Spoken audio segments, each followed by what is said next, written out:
نبی صلی اللہ علیہ وسلم نے فرمایا قرآن سفارش کرے گا اور اس کی سفارش مانی جائے گی.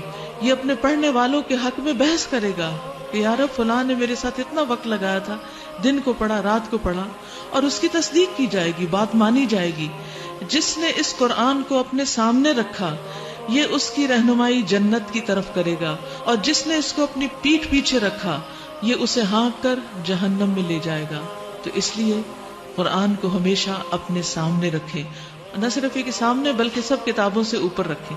خواہ آپ کوئی بھی ڈگری کر رہے ہوں اور کتنا بھی مشکل امتحان ہو، لیکن زندگی کا کوئی دن ایسا نہ گزرے کہ جس میں آپ کا تعلق قرآن سے نہ ہو.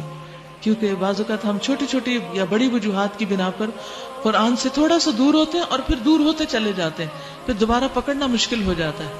تو اس لیے جو لوگ بھی قرآن سے تعلق رکھیں وہ مستقل بنیادوں پر رکھیں، چاہے ایک آیت ہو، چاہے 2 آیتیں ہوں، چاہے اس کو سمجھ کے پڑھنا ہو، چاہے روزانہ کی تلاوت ہو.